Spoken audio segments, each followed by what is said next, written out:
Scientific American, a prestigious magazine, says that 50% of what you talk about in your past isn't even the truth.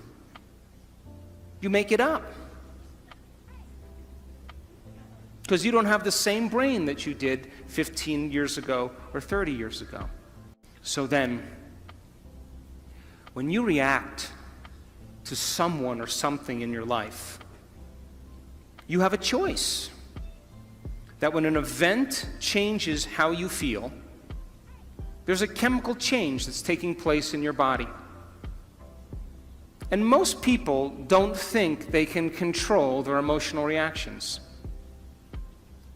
And so then when you react to some coworker or some relative or somebody in traffic, the moment you react emotionally, you are altered chemically.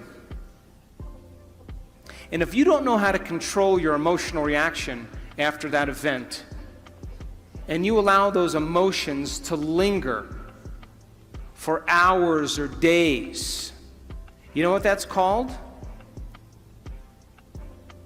That's called a mood. Hey, Juanito, what's wrong with you? Oh, I'm in a mood. Really? Why are you in a mood? Well, this thing happened to me 4 days ago, and I'm having one long emotional reaction. And if you keep that same refractory period going on for weeks or months, that's called a temperament. Hey, why is she so angry? I don't know. Why are you so angry? Why are you so bitter? Why are you so enchilada?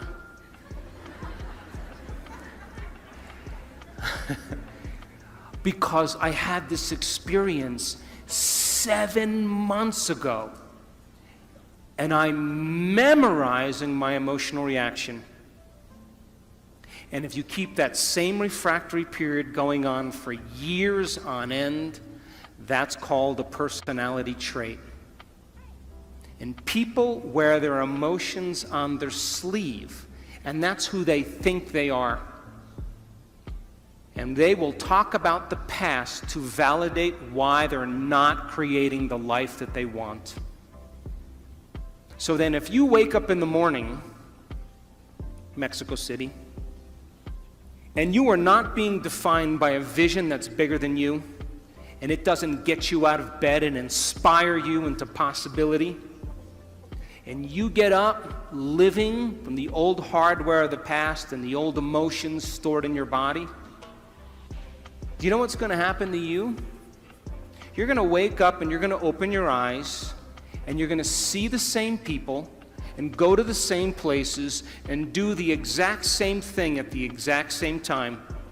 And the moment you open your eyes, all of a sudden now, it's your external environment that's controlling how you think and feel. Because you have a neurological network in your brain for every person you know, every place that you go, everything that you own, everything that you do. And the moment you open your eyes and you see the same people and go to the same places and do the exact same thing at the exact same time, it's your external environment that's turning on different circuits in your brain, causing you to think equal to everything that you know. And you told me you believe that your thoughts have something to do with your destiny. And as long as you're thinking equal to your environment, you keep creating the same life. To change, to truly change, is to think greater than your environment, to think greater than the circumstances in your life, to think greater than the conditions in your world. And every great person in history knew this. Whether it was Mahatma Gandhi, Martin Luther King, the Wright brothers, Joan of Arc, they all had a vision. Couldn't see it, couldn't smell it, couldn't taste it, couldn't feel it, but it was alive in their mind. It was so alive in their mind that they began to live as if that future reality was happening in the present moment. So here's my question. Can you believe in a future that you can't see or experience with your senses yet, but you've thought about enough times in your mind that your brain is literally changed to look like the event has already occurred? The latest research in neuroscience says you can change your brain from living in the past to living in the future. And can you fall in love with that vision to such a degree that you come out of your resting state and change guilt or suffering into inspiration and joy and gratitude? To such a degree that your body, as the unconscious mind, does not know the difference between that external event and what you're creating internally, so that your body believes it's living in that future in the present moment, and you begin to signal new genes in new ways to change your body to look like the event has already occurred. The latest research in epigenetics says you can change your body by thought alone. Now reason this with me. If there's physical evidence in your brain and body to look like the event has already occurred, your brain and body are no longer living in the past, they're living in the future. And you will walk right into your vision. The moment you realize that you're no longer making the same choices as the day before, you are going to feel uncomfortable. It's going to feel unfamiliar. It's going to be uncertain. There's going to be some unpredictability. And we now know that people would rather hold on to their guilt and unworthiness than to step into the unknown, because at least they can feel something. And so the moment you stop making the same choices that you always make, get ready, because it's going to be uncomfortable. And that's the moment you're heading towards the new self.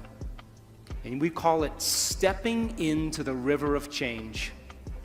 But now, remember, 95% of who you are is your body as the mind. You know, you've done something enough times that your body does it better than your brain. So you may actually complain unconsciously, because your body does it all the time. And all of a sudden you say, no complaining, no more blaming, no more feeling sorry for myself, no more talking about other people, I'm going to stop. You know what happens, don't you? The body starts sending signals to the brain. The body's been conditioned that way. And all of a sudden you start hearing the thoughts in your head that say, why don't you start tomorrow? Tomorrow's a better day. This is too hard for me, I can't change. Something's wrong with me, it's my mother's fault. It's my ex-husband's fault. It's my ex-wife's fault. I'm this way because of this event. Or the most important one, this doesn't feel right. And the moment you respond to that thought as if it's true, that thought leads to the same choice, which leads to the same behavior, that creates the same experience, that produces the same emotion, and the person says, this feels right. That feels familiar. Going from the old self to the new self, stepping into that void, stepping into that uncertainty, is the biological, the neurological, the chemical, the hormonal, genetic death of the old self. And people will say to us, well, in that unknown, I can't predict my life or my future. And we always say the same thing to them. The best way to predict your future is to create it, not from the known, but from the unknown. And when you and I get comfortable in the place of the unknown, that's where the magic happens. And it never happens in the known. If you're able to do it, you are going to have a new experience. And that new experience is going to enrich the circuits in your brain, because that's what experience does. And then you're going to feel like a leader. You are going to feel successful. You are going to feel clear. And the moment you feel that feeling, now you are teaching your body chemically to understand what your mind has intellectually understood. We could say that knowledge is for the mind and experience is for the body. And in that moment, you are embodying leadership. You are embodying success. You are embodying clarity. Why? Because the emotion is the experience in chemical form. And the moment you feel that emotion, you're teaching your body chemically to understand what your mind has intellectually understood. You are embodying knowledge. But now here's where the expert comes in. If you've done that experience once, you have to be able to repeat it. And great people in the world who are uncompromising, they keep working to reproduce the experience. And if you can reproduce that experience over and over again, neurologically and chemically, you will condition your body to become the mind of it. Now it'll be innate in you. It'll be second nature. It'll be easy. It'll be familiar. It'll be common. It'll be automatic. You've done it so many times that it is now who you are.